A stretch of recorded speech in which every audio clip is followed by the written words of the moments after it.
বাংলাদেশ আওয়ামী লীগের পেজে দেখবেন কিছু লোকজন এখন উপস্থাপনা করে, ওদের এগুলো সোশ্যাল মিডিয়া দেখভাল করে। তারা যে কজন কেন্দ্রীয় নেতা, বলার মতো নেতা যারা কিনা এই এখন পর্যন্ত গর্ত থেকে বের হয়ে ছোটোখাটো পোস্ট করে, তারা ভারতের পক্ষে পোস্ট করে। এটাই ওদেরকে এই দেশে জায়গা দেওয়া যাবে না। অতএব আগেও বলেছি, এখনও বলছি, নিঃশ্বাস থাকা পর্যন্ত বলবো, এই আওয়ামী লীগের এই বাংলাদেশে আর জায়গা হবে না। এই প্রজন্ম, এই জেনজি প্রজন্ম যতদিন পর্যন্ত বেঁচে থাকবে ততদিন জায়গা হবে না। এখন প্রশ্ন হচ্ছে, কারা চায় যে আওয়ামী লীগ টিকে থাকুক? আমি বাংলাদেশ ইসলামী ছাত্র শিবিরকে ধন্যবাদ জানাই। জামায়াত ইসলামের আমিরও দেখেছি সব শেষ গিয়ে সেখানে বক্তব্য দিয়েছেন গতকাল রাতে। আপনাদেরকে ধন্যবাদ জানাই। দেখেন, একটা বিষয় পরিষ্কার করি, আওয়ামী লীগ এই গেল 15 বছরে বিএনপি এবং জামাত দুই দলের উপরে সমান নির্যাতন করেছে। এই দলগুলোর ভেতরে যারাই ভারতের বিরোধিতা করেছে, যারাই অরিজিনাল দেশপ্রেমিক, ভারতের সাথে আঁতাত করে চলতে চায়নি, তাদের কাউকে তারা ছাড় দেন। এমনকি বিএনপির সর্বোচ্চ নেত্রী, তাকে পর্যন্ত তারা জেলখানায় ঢুকিয়েছে। এটাই তো করেছে এই আওয়ামী লীগ গত। অতএব আমরা অনেক দূরে ছিলাম। হ্যাঁ, আপনাদের ভাষায় আমরা কিছুই না, আমরা অবশ্যই কিছুই না। আমরা দেশে থেকে ভাই যুদ্ধ করতে পারি নাই, আপনাদের মতো লড়াই করতে পারি নাই, গুম হইতে পারি নাই, জেলে যাইতে পারি নাই, অবশ্যই। কিন্তু আমি আসলে একজন সংবাদকর্মী। আমার বাংলাদেশ ছাড়তে হয়েছে এই আওয়ামী লীগের বিরুদ্ধে কথা বলে। 14 নির্বাচনে আমার ভূমিকা কী ছিল সেটা বাংলাদেশের মানুষ জানে। তারপরেও আমার ভূমিকা কখন কী ছিল সবাই জানেন। আমি সেই সময় থেকে এখন পর্যন্ত সেই জায়গাতেই আছি। বাট আপনারা যারা মাঠে থেকে যুদ্ধ করেছেন, লড়াই করেছেন, আপনাদের প্রতি রেসপেক্ট। আমরা যেতে পারি নাই, কিন্তু বিশ্বাস করেন, বিএনপি এবং জামায়াত, আপনারা যেইখানে যখন নির্যাতনের শিকার হয়েছেন, ভিডিওতে দেখেছি যে আপনাদেরকে মারছে, আমার বুকে ব্যথা লেগেছে। আমার ভাইকে মারলে যেমন লাগতো, আপনার গায়ে হাত তোলার সেই দৃশ্যগুলো দেখে আমাদের ঠিক একই রকম কষ্ট লেগেছে। আপনারা নিয়ে বাজে কথা বলবো কেমনে বলেন? এই যে জামাত ইসলামের আমির, তারে প্রচণ্ড বাজে ভাষায় কথা বলেছে। ভাই, এই লোক আমার জীবনে, আমি যদি এই লোকের চরও মারি, এই লোক কোনদিন আমার বাজে ভাষায় কথা বলবেন। এই প্রচণ্ড রকমের ডিপ্লোম্যাটিক একটা লোক। সেটা ভালো মনে করেন, খারাপ মনে করেন, যাই করেন, সে কৌশলগতভাবে অত্যন্ত নরম মনের একজন মানুষ। আমাকে অন্তত 5 বার সে কল করেছে, আমার স্ত্রীর সাথে পর্যন্ত কথা বলেছে সে। তো এখন এই মানুষটার ব্যাপারে আমি কি ভাষায় কথা বলেছি? আপনি মনে করেন না যে ওনার প্রতি আমার বোধহয় খুব ক্ষোভ? আমার বাবাকে বললে যতটুকু কষ্ট পেতাম, জামাত ইসলামের আমিরকে পেয়ে ঠিক ততটুকুই কষ্ট পেয়েছে, ভেতরে ভেতরে কষ্ট পেয়েছে। কিন্তু বলতে হয়েছে। কেন বলতে হয়েছে জানেন? কারণ এই ভুল যেন ভবিষ্যতে জামাত ইসলামের কেউ করার সাহস না পায়, এই জন্যই করা হয়েছে। তো আপনারা বিএনপি বলেন, জামাত বলেন, আপনাদের জন্য আমরা কষ্ট পেয়েছি। আপনাদের ওই নির্যাতন দেখে আমরাও একই রকম কষ্ট আমাদের ভেতরে হয়েছে। হয়তো শারীরিক সেই কষ্টটা পাইনি, কিন্তু মানসিকভাবে নিজেরা প্রচণ্ড রকমের বিধ্বস্ত থাকতাম।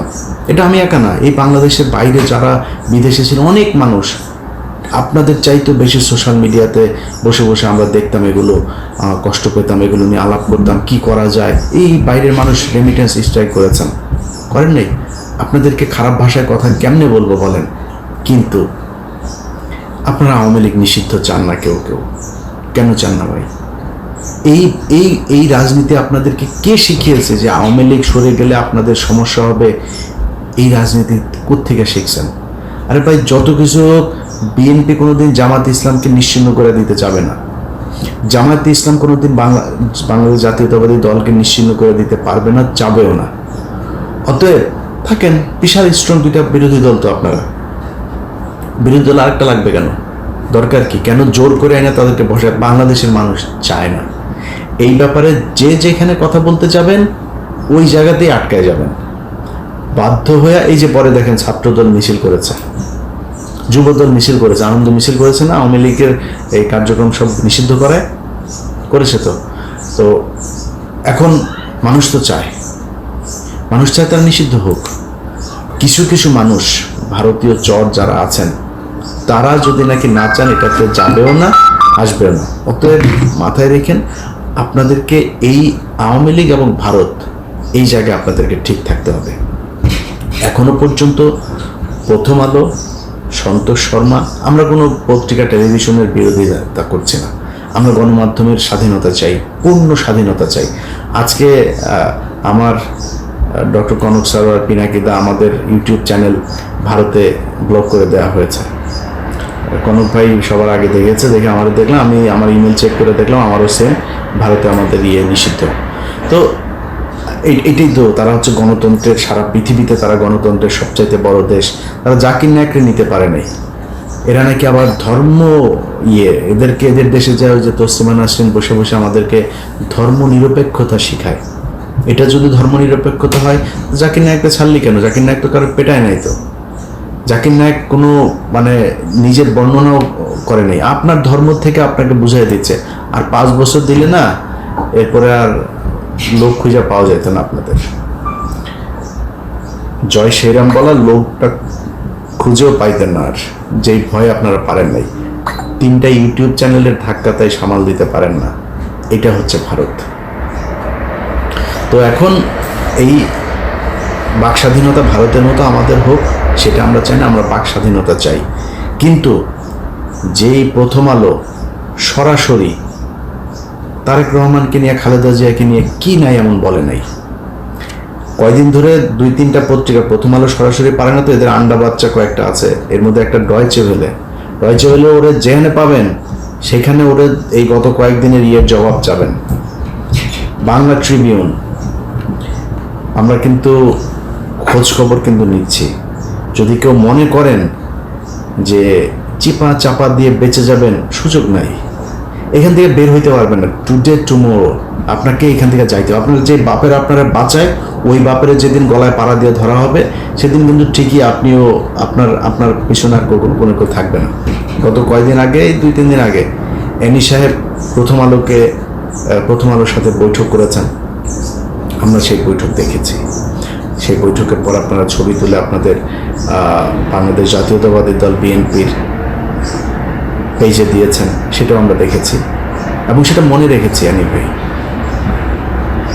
আপনার বাপ না, আমার বাপ যদি এসে বলে না, বাপ মাফ করে দে, প্রথম আলোর বেলায় কোনো মাপ নাই, কোনো ছাড় নাই। আপনি মাইরা ফেলবেন, খুন করে ফেলবেন, যা মন চায় করেন। আপনাকে ভাই যখন যেই রূপে যেভাবে যেথায় আপনার কোনো কিছু পাওয়া যাবে, সেইখানে আপনার রাজনৈতিক ক্যারিয়ার প্রশ্নবিদ্ধ করে দেওয়া হবে। বাংলাদেশে কে দুর্নীতি করেন, কে কি করেন, ভাই আমরা এটা নিয়ে চাইনি কারণ নিয়ে করতে, আপনারা যা মন চায় করেন। এটা আমি পারবো না ভাই, এটা বহুদিন সে আওয়ামী লীগ থাকতেও বলেছে, আমি পারবো না এটা আপনারা ঠিক করতে।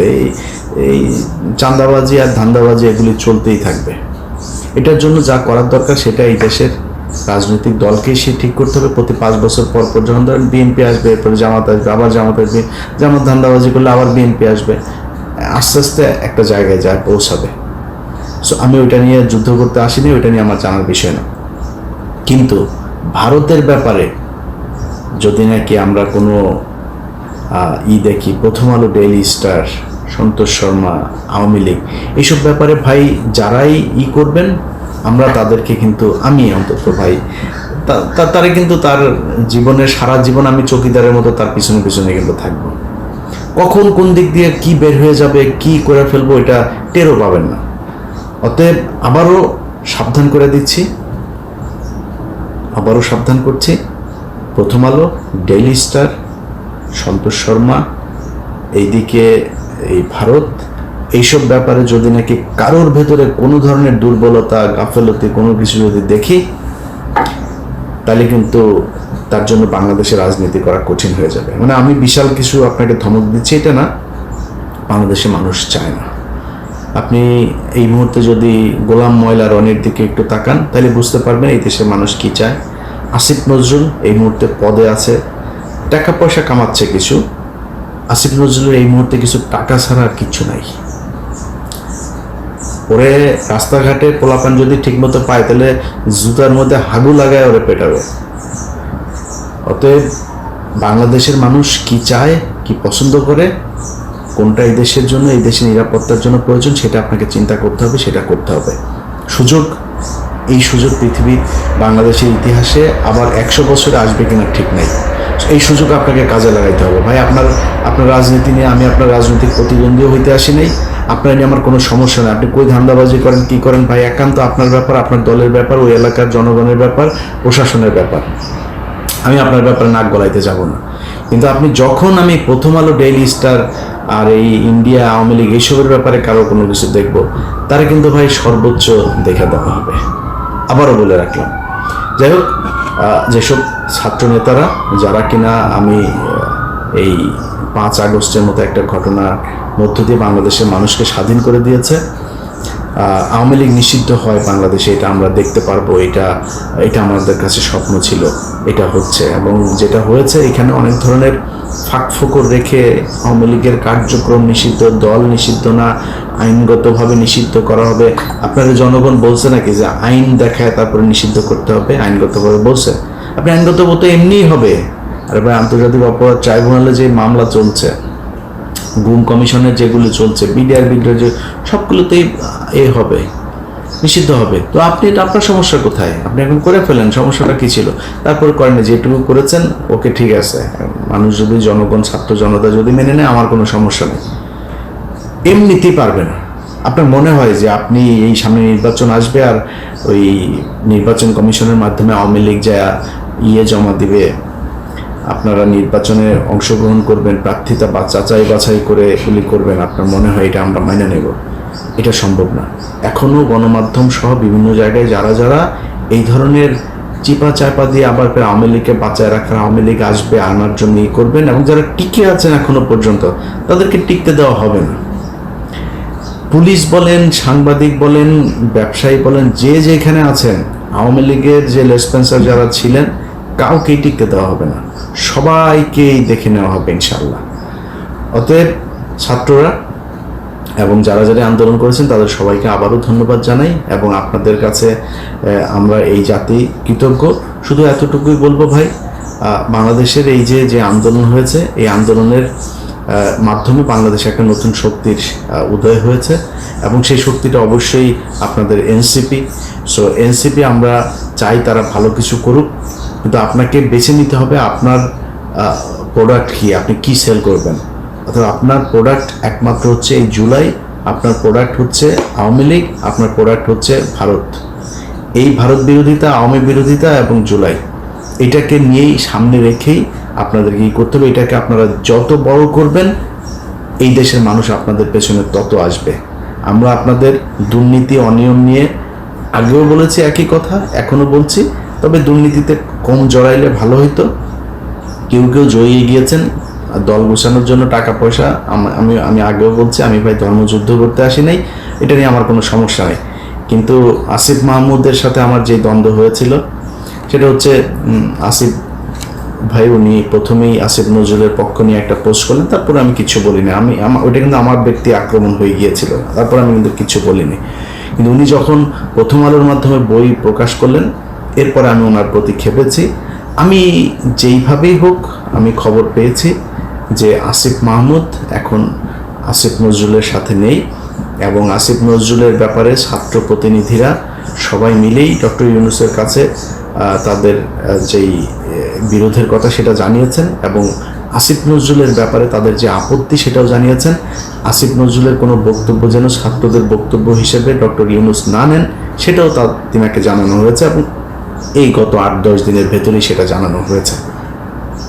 তো যে কারণে আসিফ, নাহিদ, হাসনাত, সার্জিস যারা আছেন, তাদের ব্যাপারে আমার কোনো নাই, কোনো অভিযোগ নাই। শুধু আপনাদের কাছে অনুরোধ থাকবে ভাই, প্রথম আলো, ডেইলি স্টার এইসবের ব্যাপারে যায় না। এইসব জায়গায় গেলে কিন্তু ভাই মাথায় রক্ত উঠে যাবে, তখন কিন্তু ঠিক থাকে না কারে কি বলবো।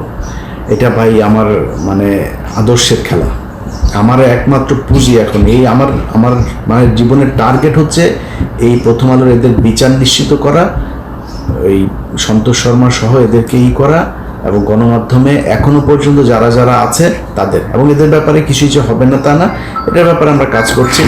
আমরা কাজ করার সেই ধরন, সেই সময়টা হয়তো আপনাদের বিভিন্ন সময় হইতে পারে, বিভিন্ন কিছু হইতে পারে, বাট দেখবেন যারা মনে করছেন বেঁচে গিয়েছেন, আপনাদের এই এই এই এই শাস্তি থেকে আপনাদের বাঁচাটা এত সহজ হবে না। সবাই ভালো থাকবেন, আল্লাহ হাফেজ।